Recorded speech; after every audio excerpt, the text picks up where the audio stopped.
welcome back to Madness in the Method, the podcast where we talk exclusively, well, almost exclusively, about Nicolas Cage. But we do exclusively talk about Nicolas Cage movies. My name is Tobias, and with me as always is my friend and trusty co-host, Christopher. Hello, everyone. Hello.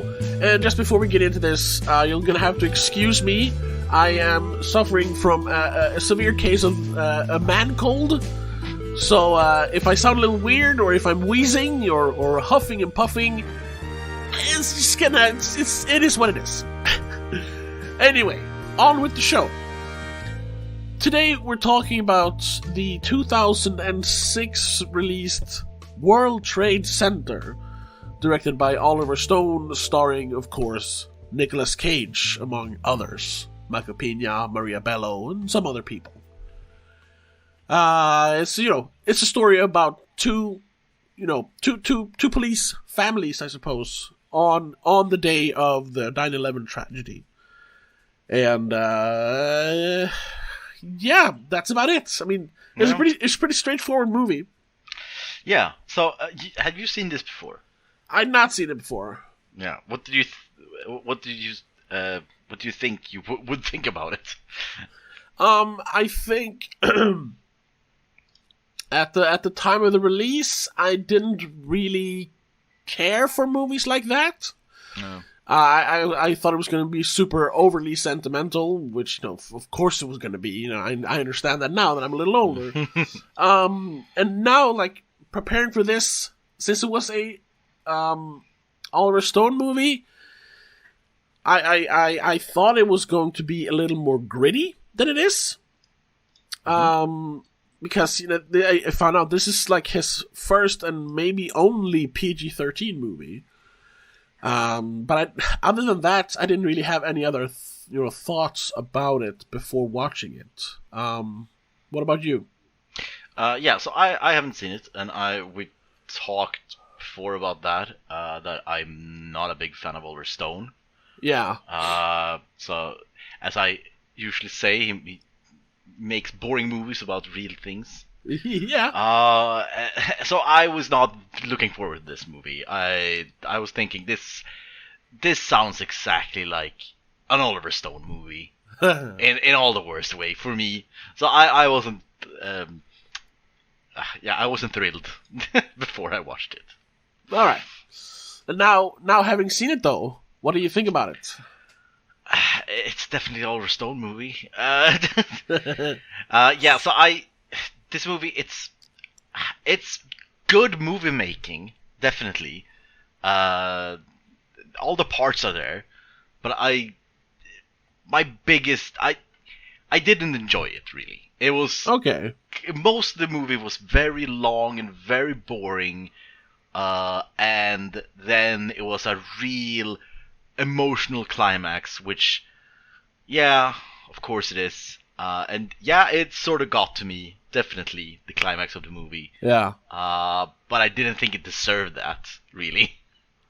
Well, I think my biggest gripe with this movie is that it's too many characters that we just cut from character to character to character to character, and a lot of the most interesting things is happening off screen. So I didn't feel like there was really, until the end, a real emotional core. There wasn't really any characters. There was just like situations. It felt like it was a movie with only extras, sort of. Yeah, no, I see what you mean. Definitely, I have similar complaints. So, what do you think? Well, excuse me. I loved the first. I guess spoilers. You know what it's about, and they kind of spoil the fate of our two heroes, so to speak, in the beginning of the movie. Anyway, and this is based on because they say this is based on like accounts of survivors from the day, so you kind of know that they're going to survive. Right. And I mean, it's based on real stuff. That they had done interviews with them after the attack and everything. So if you knew, you knew. But whatever. Spoilers. I thought it was a really good movie. Up until and including them getting stuck in the elevator shaft or elevator area. Yeah. After that, since they literally have nothing to do, this is Michael Pena and Nicolas Cage. Yeah. They're the two surviving officers stuck in the building. A lot of the time is spent with them just laying there, like trying to survive. And yeah, sure, it's harrowing, but it's too much. Like I had hoped that it would have focused more on characters outside of the buildings, trying to save them. Yeah, I would either that the main characters were like the people who were the rescue team. Yeah, the guy played by Michael Shannon.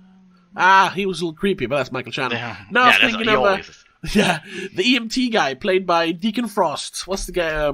Deacon Frost from Blade. The actor. Oh shit! What's his name? I don't know who you're talking about. No, I don't have the thing up. He was a kid actor, and then he played the villain in Blade. What the fuck is his name? Oh, that guy. Oh, right. I know who you mean now. It's Stephen Dorff. Stephen Dorff. Sorry, Stephen Dorff. Right? Yeah. Yeah. So because I was thinking either following like him or his team, the rescue team. Yeah. Or we do like 127 hours, where we only stay down there with them and have this emotional thing for them to survive, and we don't see what's happening outside. Yeah. Either of those two, but and this all the like harrowing when they're down there, it's so sort of superficial and not interesting. Yeah, it's like it's like the movie. Well, their part of the movie can be summed up to, "Hey, don't fall asleep. Tell me about your family." That's everything that happens down there. Yeah, and I think that's part of the I don't want to be insensitive. Part of the problem when you're doing a movie about real people, because they're not like real people and real stories aren't always as cinematic as made up stories. So I'm sure they were just lying there trying not to fall asleep. Yeah. I mean, they couldn't do much. So telling a story about those two, what they went through was horrible, but the actual minutia of what happened, it's not very interesting. Yeah, and for lack of better words. Yeah, and again, this is how Oliver Stone makes movies. That it is real accounts with real people. What actually happened is more interesting than making a good movie. Well, I mean, he has made more interesting movies than this. Have you seen JFK? No, I have not seen JFK because it is an Oliver Stone movie, and I know I don't like Oliver Stone movies. Yeah, I have seen his fucking Double View, the with George W. Bush. I haven't seen that one actually. That's super boring. And also we saw Born on the 4th of July. That's not really a real account, I think, but it's still kind of boring. Yeah, I mean, yeah, we didn't love it as much as I thought we would. No. So yeah. I see what you mean. Yeah. Yeah. So yeah, that's their arc. Which is, again, up until the elevator shaft, great work from everyone. Yeah. Very, very intense, very interesting. Except maybe I was a little annoyed that there were so many scenes of them looking at someone who is hurt, and then there's a slow motion scene, and it's like, yeah, we've done this like 4 times now in a row. Come on. And then there were a big issue I had with the movie was that when we cut to their families, they all, because we cut to a few families, not just their families, a few other families too. Yeah. And all of the families call their the people who are disappeared. Their husbands. Their husbands. Call them by their first name, but when they talk, they only call each other with last names. Yeah. So it took like more than half the movie to realize who is married to who. Well, they telegraph it pretty good with Maggie Gyllenhaal. They show the picture of her with Michael Pena. Yeah. But then, there's the other one, because they're first at the house of the lady with the brown hair and the purple blouse or whatever it is. Yeah. And I can't remember who she was married to, or if they ever mention it.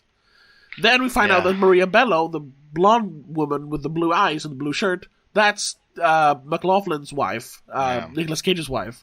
But it took a while for me, like, so is he married to that woman or that? Oh, it's that woman.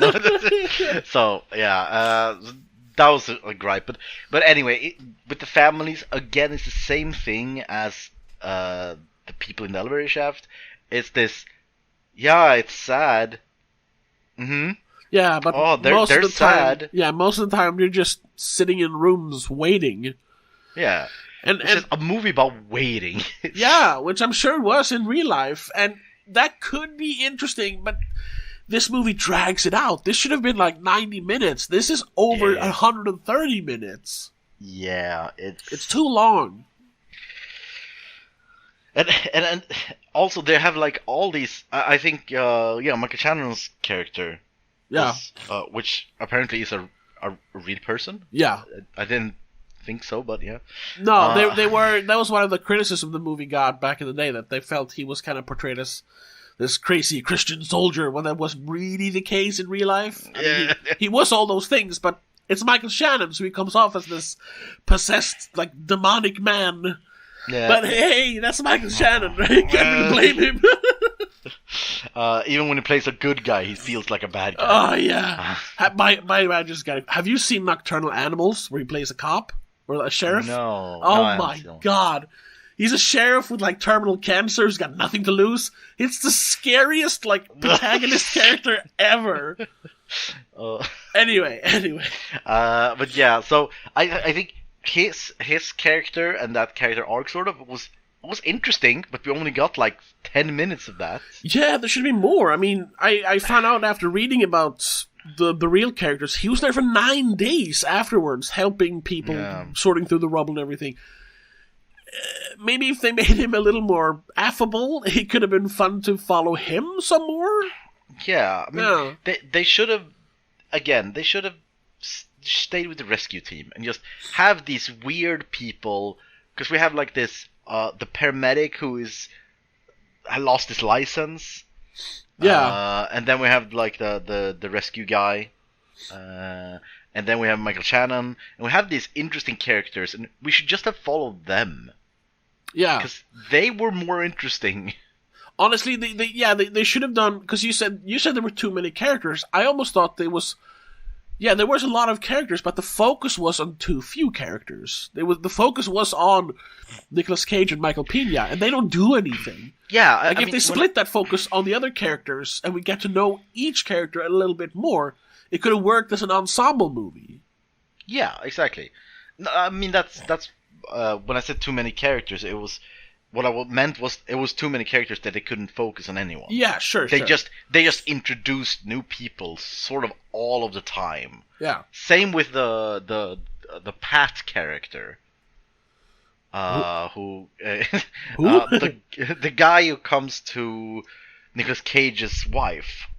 Oh, yeah. And we're like more than half hour into the movie, 45 minutes into the movie. And then we just introduce new character. Oh, it's Pat. Who the fuck is Pat? Oh, it was Dad's friend who would come here if something happened. It's like, okay. And then he's in the movie. All right. Yeah. And Michael Shannon, he appears in like the last 30 minutes of the movie. And stop introducing characters. We have enough. Yeah. I mean, I tried it. I tried. I didn't try anything. I just watched them. I think they really wanted to capture all the characters from the real life story, not leave anyone out of the story, out of respect. But in doing that, they shortchanged a lot of characters. Yeah, it's this, which doesn't make for a good. It feels movie. like this movie is this movie is for two kinds of people. Either people who has never heard of the World Trade Center that needed to understand that it was a bad thing that happened. Either those people, the like 4 people in the world, and people who were there and sort of want to have like a or it has as a personal connection to it. Yeah. Where it's like, oh, it's that guy, I know about that, who has all this like information beforehand. Where they can sort of in their own mind flesh out the character. Sort of when we talked last week about Wicker Man. Yeah. How when you see the original Wicker Man, the new remake sort of makes more sense. Not good, but it makes sense at least. Yeah. And it feels like this movie needed this sort of knowledge beforehand to make it interesting. Yeah. I would say that this would work much better as a documentary. Oh, yeah. With definitely. interviews from the people involved. Yeah. Yeah, I mean, that could have worked. I'm not a big fan of that thing. But it could have worked if they did the same thing like Band of Brothers. Where they have a movie, but then they cut into interviews of the real people throughout the movie. Yeah. With the actual people, like you can see Nicolas Cage and Michael Pena in the shaft, and then we cut to an interview from the actual people when they explain what they felt and what happened in their mind. Yeah. Again, I'm not a big fan of that way of storytelling, but it could have worked. It could have made a more impact. Yeah. But as a movie, like just a movie, I wouldn't say this is a good movie. No, it definitely falls short. Like I said, the middle part it's a slog. Yeah. But yeah, like I said, the first up until the towers fall, and then as we start moving outside the tower, and as Michael Pena's character gets rescued, from there on I think it works again. But there's a big chunk in the middle where it just doesn't. It's not exciting or interesting enough. Yeah. And it's sad because it's a moment in history that should definitely be remembered by way of movies and documentaries and stuff. And it's sad that one of the movies isn't as impactful as it should have been. What this movie really would be good at, without changing anything, a situation I just come up with where this movie actually could be great, is in schools. Yeah. Think if you had like a while when you have researched the World Trade Center as in the classroom, you have talked about the different characters, what happened, maybe you like wrote a report or something of it, and then at the end of before you go on to the next historic event, you watched this movie when you know all those things, where you actually, just to get a sort of actual feel of it, not just words on a paper. Yeah. I think then it really could work. If you really had studied it for a while. Yeah. And then watch the movie. But just watching the movie as like a guy from Sweden who doesn't really. I know it happened. I know the big, broad strokes, but I don't know any like real details. Then the movie falls kind of flat. Yeah.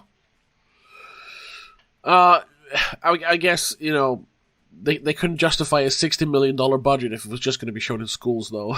No, of course. And I mean, they would have to make it like as a documentary then, with like reenactments. Yeah.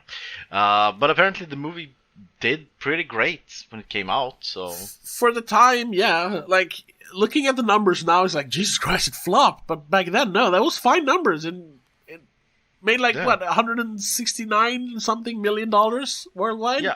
I think this was 163. 163, yeah.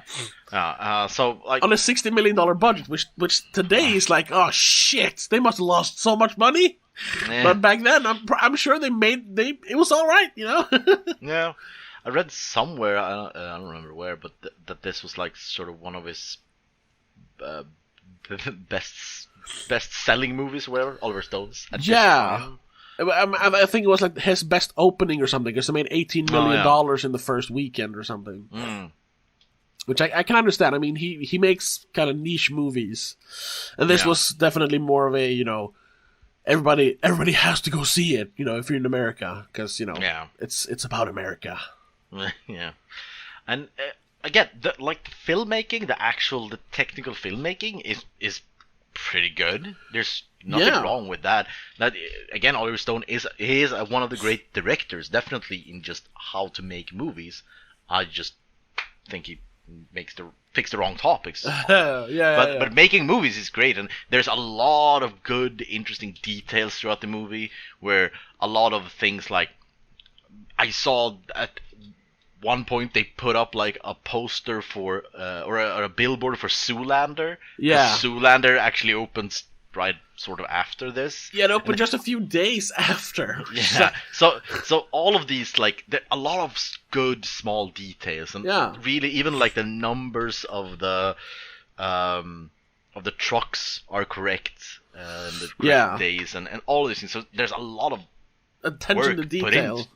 And work put into this movie. So it should have credit for that, at least. Or just the fact that they recreated Ground Zero, like, for real. Like, from what I understand, most of it is actual set design. It's not a bunch of green screen. Yeah. Which is insane when they zoom out of it. You realize how big it is. And then they did it in Los Angeles, because they weren't allowed to film in New York. They were like, no, you're not doing it here, bro. Yeah, they weren't even allowed to have actors looking up. I know. Which, I mean, I get it, but that's insane. I get it.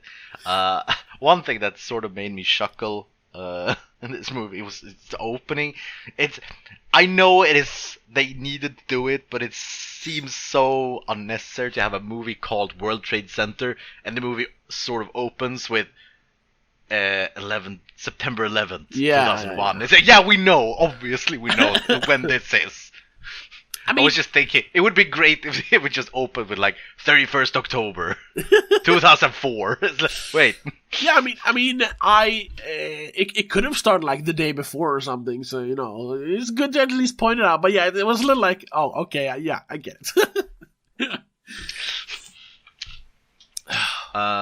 So Nicolas Cage then. Again, he doesn't do that much. No, for the most part, we just see part of his face in this movie. Yeah, in like very non-lit. Yeah.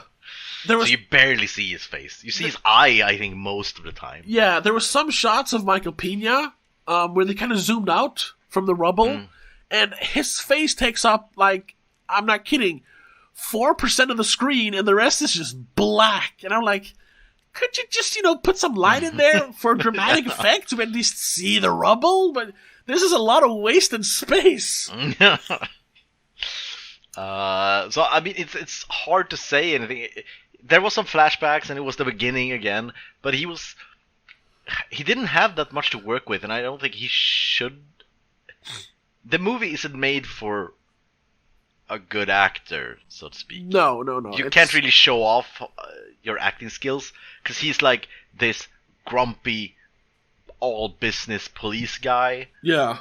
And there's like nothing really to work with, and again, there's no real personality to the character. No, they don't explore him, any of them, as characters much. We get a little bit. Yeah, and most of the flashbacks where you see like him and his wife, is mostly him just standing around smiling. Yeah, it's like when he's fixing the roof. Yeah, he just fixes the roof. Ow! And the wife looks out, and he just smiles back. Oh. And then when he teaches his son to saw, and then he looks up to his wife and smiles. And it's, okay. Yes. It was those moments, and the fact that it was very, very straightforward in telling what was going on, that made me think, like, why did they hire Oliver Stone to do this? The guy loves conspiracies, especially surrounding like government officials or national secrets and stuff like that, like JFK, like his movie about Snowden. Yeah, I mean, even starting with The Platoon. I did read that the studio said no to Kevin Costner in that role, in Nicolas Cage role, because the studio was scared that they were starting to make more conspiracy theories. And it's like, oh, those two, no. And a few years ago, I mean, and for a while, I was very interested in theories surrounding the two towers, and what actually happened, and watching documentaries and stuff. And even though most of the like large conspiracies have been debunked, like 100% debunked, like the whole jet fuel don't melt steel beams and stuff. There is still something like titillating about the whole thing. There is still some mystery to the incident, the accident, whatever you want to call it, the tragedy.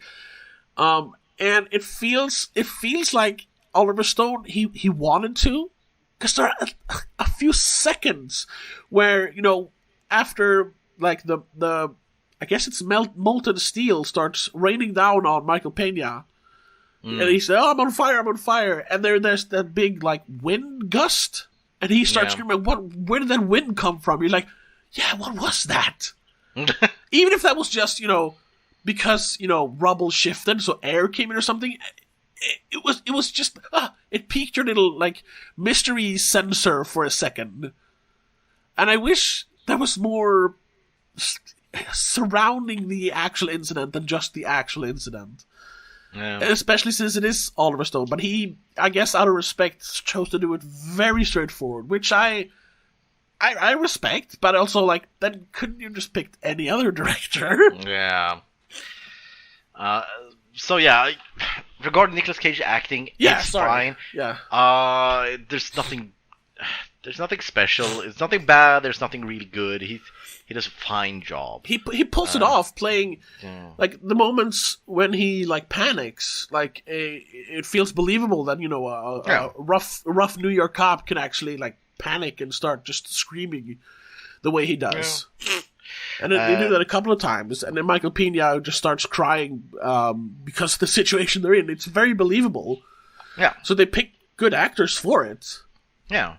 I did, when they got pinned, I did have a thought, and I need to look this up. How did Nicolas Cage prepare for this role? Because he does weird things to prepare for roles. Yeah. Did you read what he did? I read a little bit. He like slept in but he was like, shut himself in a sensory deprivation tank. Yeah. For like days. Which I gotta say, that's not the same thing. That's supposed to be like this, calming, almost like transcendental feeling. I'm guessing it's not the same thing as being pinned under a building, though. No. But I see what he means. Like you can't really feel your body. You don't know what time it is if you're upside down or whatever. So I get it, but it's like, it's not the same. Yeah, and did you really get anything from that? Did it help? Really? Did it? Not really, but it was nice. Yeah. Yeah, so there's not much to say. Everyone does a fine job. Yeah. Yeah, I mean, there's not much to say about the acting, unfortunately. No, unfortunately not. Especially not Nicolas Cage. Since, like we said, for the most part, he doesn't move. We only see his face. Yeah. And there's a lot of talking about don't fall asleep. Okay, yeah, cool beans. It's almost like he's telling the audience. Yeah. So, going over the reviews, it doesn't have that great reviews on the user side, at least. Really? No, it's like a 6 out of 10. Okay, well then it's kind of similar to the meta stuff. It's got a 66 meta score. Did you read any reviews from the time? Because I have a feeling that the reviews from the time would be kind of skewed. Yeah, a little bit. There are a lot of really high scoring reviews. So I like the 66. Like we said, like it doesn't feel like it should be 66. Like looking at all the scores, it feels more like a 75 almost. But you know, like I found out, you can't really trust the actual numbers, so it's better to just read the reviews. But the highest scoring is from Newsweek, and it's from the Time, I think. No, well, I guess that is as well. But I read from the New York Times. It says, Mr. Stone, and they gave it a 9 out of 10. Mr. Stone has taken a public tragedy and turned it into something at once genuinely stirring and terribly sad. His film offers both a harrowing return to a singular disastrous episode in the recent past and a refuge from the ugly, depressing realities of its aftermath. Yeah. And there was one... well, now I can't... Wait, hold on. Let's see. It should be here.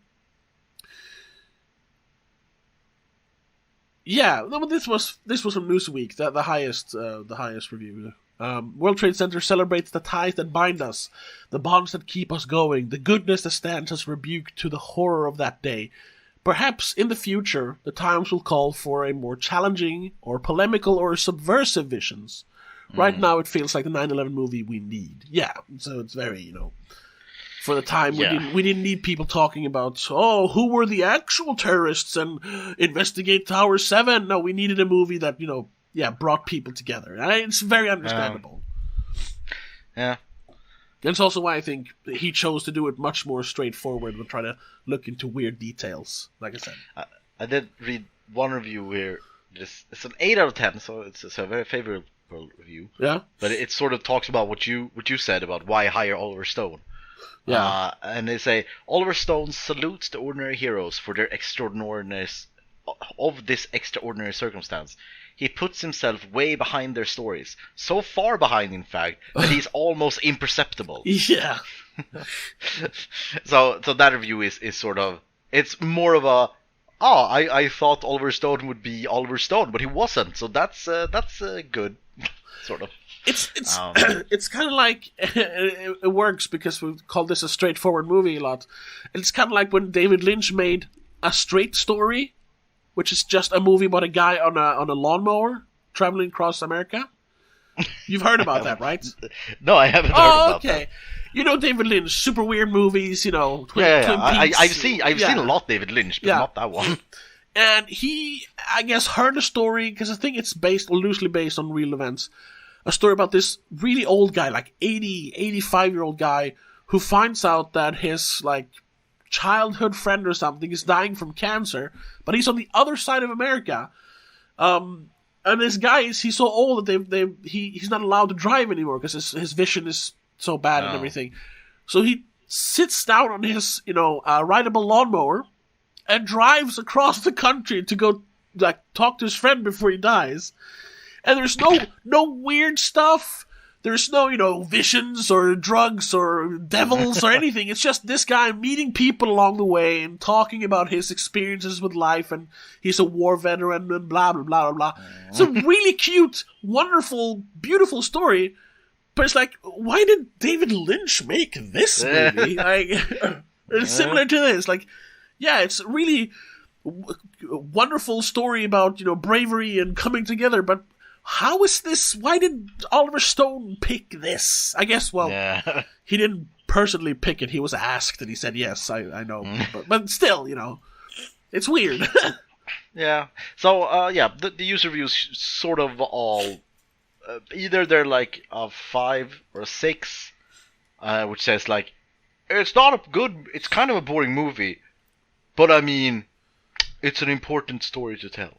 Yeah, sort of. And that's sort of the reviews of most people. And then there are obviously a few, like, 8 out of 10, 10 out of 10s. And they are, I think, the people, based on reviews, that actually were sort of connected to it. Because they're like, I cried so much. It was so heartbreaking for America when this happens. Yeah. Sort of. And the movie is for them, definitely. So they are allowed to give it an 10 out of 10. Yeah, absolutely. And like you said, that's that's what the movie's made for. So Yeah. you can't really blame them for liking it. And I mean, those are the parts, like we said, the beginning and the end are the parts that really get to you. And I've become, like I said, back in 2006, I would have scoffed at this because I was too cool for school. But in the last few years, like, stories like this really get to me. So yeah, I had tears in my eyes the entire ending. But I have to acknowledge that the middle of the movie is pretty boring, you know? A review, I'm just gonna read the start of it. It's a 1 out of 10. Oh, jeez. A classless play on emotions. Oh, come on. I know that many people who don't like this movie say it's just because they thought it was made at an inappropriate time. Personally, I hated this movie on its own merit as a poor filmmaking. It seems Oliver Stone just decided he wanted to make a movie, any movie, about 9/11, and didn't care about the content of the movie. The end result was a movie such pitiful quality that one could go through the script and replace the term police officer with miner and World Trade Center with coal mine, and the entire script would work perfectly as a cave-in disaster movie. It's generic. Well, yeah, like we said, most real-world stories aren't made for movies. Yeah. That's why, disasters are usually pretty similar when it comes to people in them, you know? Yeah. So, yeah, That's I wouldn't go so far. No, exactly, yeah. He's, that's what I would have said back in 2006. Like, man, this sucks, man. I don't give a fuck. Yeah. Another one, which I just the title. 1 out of 10. Another Pearl Harbor. Hey now, that's don't Hold on. don't compare with Pearl Harbor. That's just insulting. That's a real disaster. Yeah. So it's a few really low, but most is like middling and a few high. Yeah. Reviews. So yeah, again, 6 out of 10. Yeah. And if we want to talk how we're going to score it, it's pretty similar to what I'm thinking. Yeah, I mean, we could just go. 'Cause it feels like we don't have that much more to say about this movie. Not really, but so we can go to score and then we can discuss Nicolas Cage, because this is the end of the season. We can discuss this season. Yeah. With Nicolas Cage.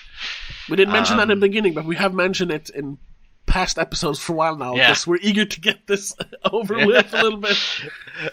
So, what would you give World Trade Center from 2006? I'm landing somewhere between a 6 and a 7, so I'll have to give it like a really, really strong...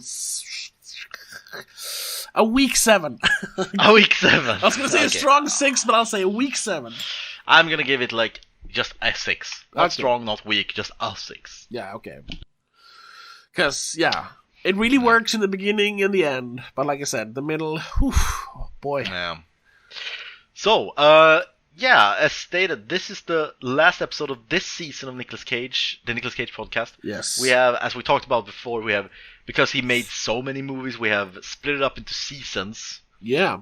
So the first season was Road to Oscar, which ended with Leaving Las Vegas. Yeah, what do you and what then the Oscar? Yeah, and then this one we called Mr. Superstar, season 2, where this is sort of when Nicolas Cage was on top of the world. He was the guy, Yeah. and then next season is direct to DVD, which is sort of his fall from grace. Yeah. And as we're recording this, our last week's episode is being released to Spotify and everything, which is of course about The Wicker Man, which was the beginning of the downfall. Yeah, But he managed to squeeze in the World Trade Center before that, so that's why we're ending on that one. I mean, if World Trade Center would go into production now, in 2006 after Wicker Man released, I don't think he would have got the part. Yeah, I don't think so. So, what do you think of this season? We started off strong with the action movies, The Rock, Con Air, Face Off. Yeah, the Cage trilogy. Of action. Yeah, which as we said back then, like The Rock hasn't aged particularly well. No. But then Con Air and especially Face Off are really, really good action movies. Yeah, they still got it. Yeah, Face Off is like one of the best movies, not just because of action, but his performance in it as well is insane. Yeah, it's one of his best acting jobs. It's easy to forget because it is a quote unquote just an action movie. Yeah, but his that he's playing like a character who plays a character who plays a character is impressive. Then we went over to City of Angels. Yeah, the movie which is kind of weird, sort of romance movies. It was a bit of a dip, but I mean, it was still like it's still like he's a big star, and it's a big star movie. It's a Meg Ryan. Yeah. It's mid-90s, like it's a romance. Yeah, it was a big movie for the time. Yeah, and we see here he got these like AAA movies. No, this big blockbuster movie. Yeah. And then we got over to Super 8, which was a surprisingly good movie. Yeah, well, I mean... Sorry, Snake Eyes. Yeah. Snake Eyes before. Snake Eyes was a surprisingly good movie. Surprisingly good movie. That's one of those, like... I haven't revisited because, I haven't really had time with all the other movies. But that's a movie I really want to go back to because it is such a movie. It's so full of like energy and like this filmmaking passion. Yeah. Except for the ending, but the rest. Yeah. And then we got Super 8, which was a fine. It's an okay thriller movie. Yeah. Nothing real special. It's something to if you like thrillers, give it a shot. But it's nothing special. No. And then we got over to Bring Out the Dead. One of the again most underrated both Scorsese and Nicolas Cage movies, I think. Yeah, very, very interesting movie. Great acting in that one too. Another one of those movies I really want to revisit because, like I said at the time, I don't think I fully grasped it. Yeah, like I said, there's so many layers and so much complexity to the story and the characters. Yeah. And then we have the last episode, Gone in 60 Seconds, where our recordings didn't really work out. Yeah, my computer crashed, so I before I could save my recording, so we only had your audio, which... speaking of that, I think at some point, before we officially kick off the next season, we should do maybe like a mini episode where we at least talk about it, so we have it in the we'll look into it. What we can do, in the or library. you can just take my audio and just respond to it.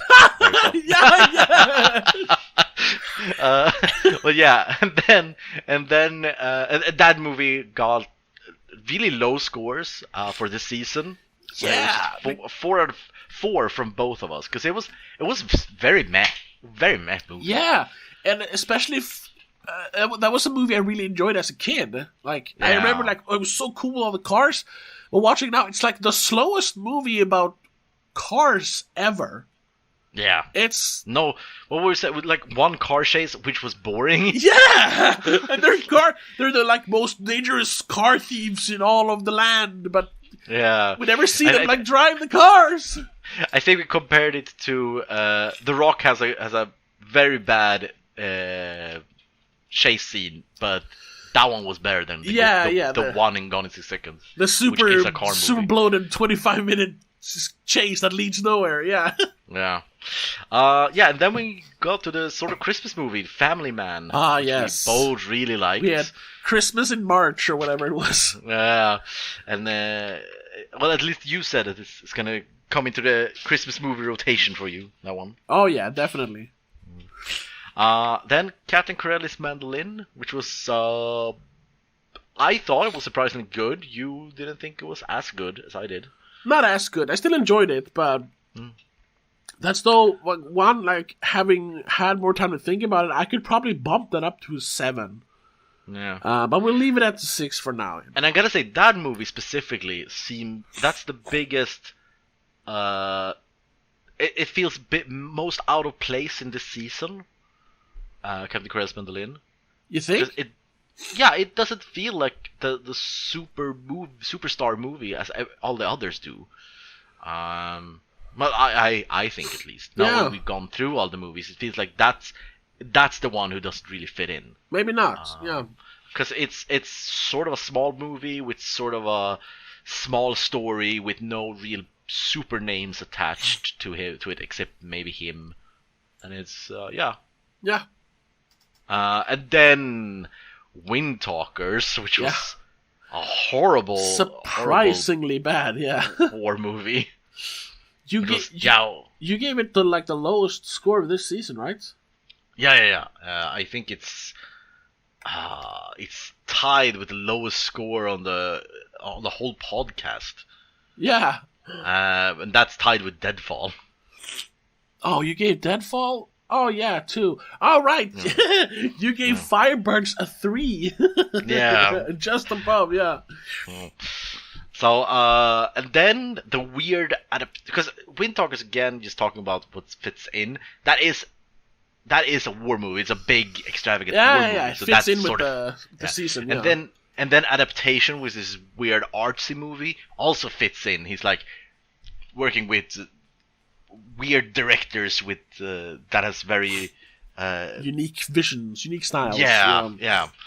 And that was pretty good. Yeah, I really enjoyed it.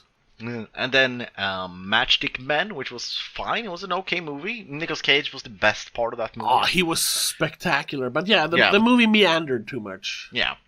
And then we got the Disney classic National Treasure, which we both gave it's fine, a fine adventure movie. Yeah, fine adventure Nothing movie. special. Yeah, exactly. It's a good kids movie. Yeah. Or like a family movie. Oh, yeah. Family taco night movie. Fits in very well with the Mr. Superstar name. I mean, just a big Disney movie. Yeah. That's a superstar move right there. Yeah. And then we had Lord of War, which you didn't think was as great as I did. No, for me it was a little too cool. Yeah, and I think that's cool. No, I just really like that movie. Yeah. And then we have Weatherman, which was big surprise. Big surprise. Interesting movie, definitely. Yeah.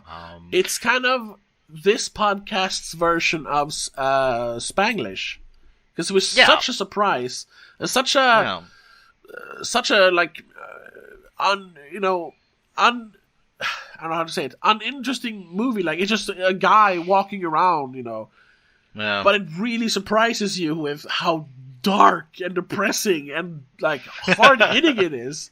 Just like Spanglish surprised you with how like detailed and beautifully acted it was by everyone involved. And I think Weatherman is also I feel we sort of the Weatherman also feels like sort of a step down from the spotlight, because that again sort of a smaller movie.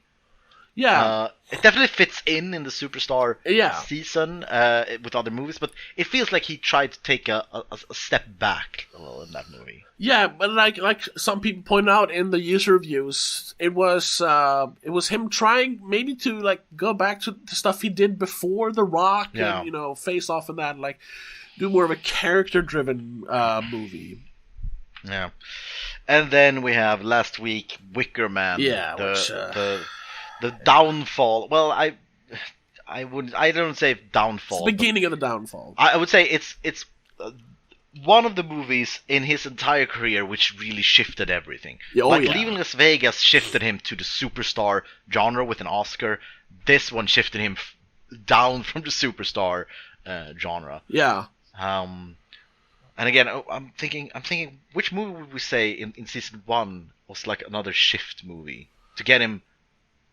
Did we have any of those movies? Or was it just Leaving Las Vegas? In the first season, yeah, I think the movies that really shifted his career path. Sort of. Yeah, I really think that is Leaving Las Vegas.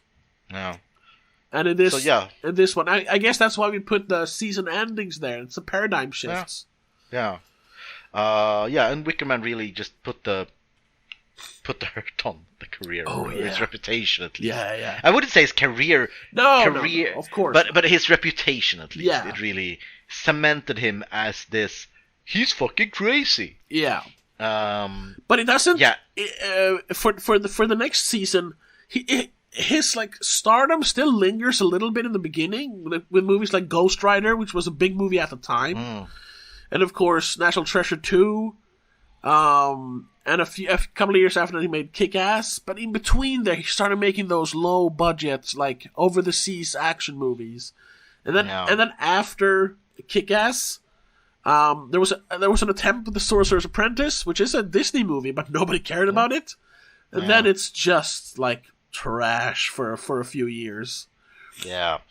So yeah, that's the season, Mr. Superstar. Yeah. Gotta say, it's full of a lot of good movies, but I prefer Before the Oscar. I prefer Nicolas Cage before the Oscar. Yeah, there was a bit more variety in his projects.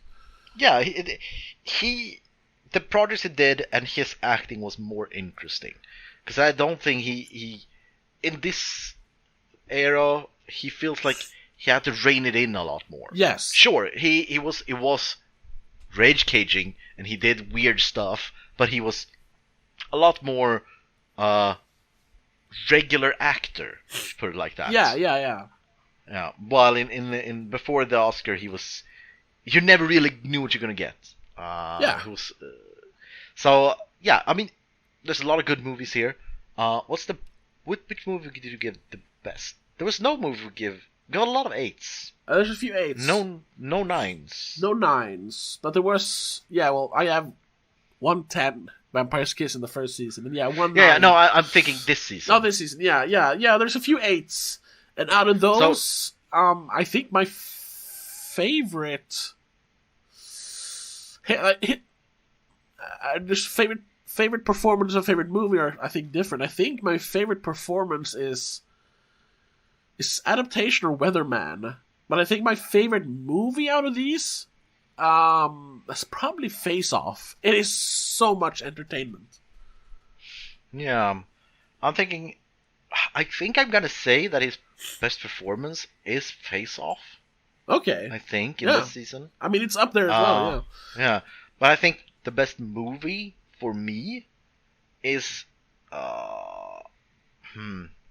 it's either Snake Eyes or Bringing Out the Dead. It's one of those two movies.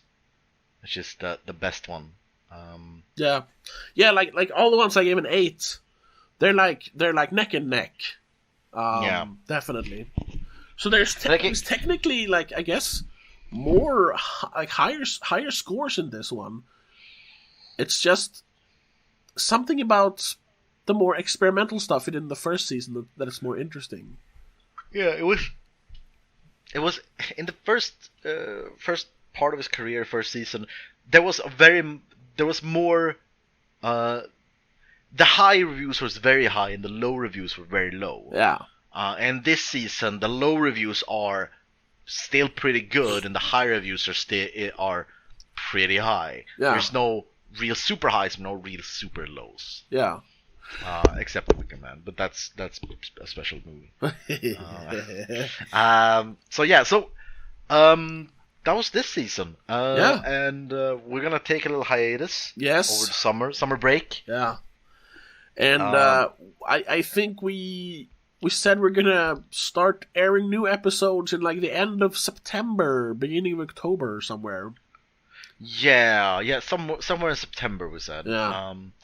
And then we're gonna start with Ghost Rider from 2007. Yeah. So for everyone who wants to join us, then you can watch you have like 3 months to watch Ghost Rider. Yeah. There's no reason not to do it. Exactly. I'll make sure to post on social media and on the YouTube community tab and everything. I'll post like a couple of weeks in advance when we start releasing videos again, or episodes again. Well, they are videos if you want to on YouTube, so. But for now, it's gonna be it. There's been a lot of Nicolas Cage over the last few months, and I'm happy to take a break from watching Nicolas Cage. So just before that, what do you feel? What is your feeling for the next season? Is it dread? It is. Yes, there's a lot of dread because okay. Not only from the few movies I have seen from this era that's coming up, the quality's lower, and this season is much longer as well. I mean, it's almost double. It's 31 movies against this season, which was 17. So it's going to be quite the marathon, quite the gauntlet to get through this season. But that's why we're taking a little longer break this time. Yeah, I gotta say, I'm pretty. I wouldn't go so far to excited, but I'm not dreading it, because yes, it is gonna be a lot of shit, and I'm probably gonna have to eat these words somewhere in the middle. But I think it could be a lot of fun. There's a lot of fun bad movies. Yeah. So I would say I'm looking forward to it, but I am also happy with a break. Yes, very much. So that's it for this week and this season. Thank you so much for sticking around and listening. And if you want to support the show, if you like this show and you want to support it even more than just your following on whatever platform you're listening to this, check us out on patreon.com/don'tmakeascene, where you'll also get updates for when we start recording again. But there you'll also be able to listen to the episodes in advance, because we're going to record a bunch of them before we start releasing them. So you might even get them in like early September. Ooh. So check that out. And also tell your friends, tell your family, and make them listen to an episode or two. And we'll see you when the next season starts. But until then, have a good one. Bye. Bye, everyone. Madness in the Method is part of Please Don't Make a Scene. It is hosted by Tobias Vedén and Christopher Belén. It is produced and directed by Tobias Vedén, after a concept by Christopher Belén. Executive producer is Annika Vedén and Laura Kinney. A big shout out to all our patrons over on patreon.com/don'tmakeascene. Laura Kinney, Mom, and Dad.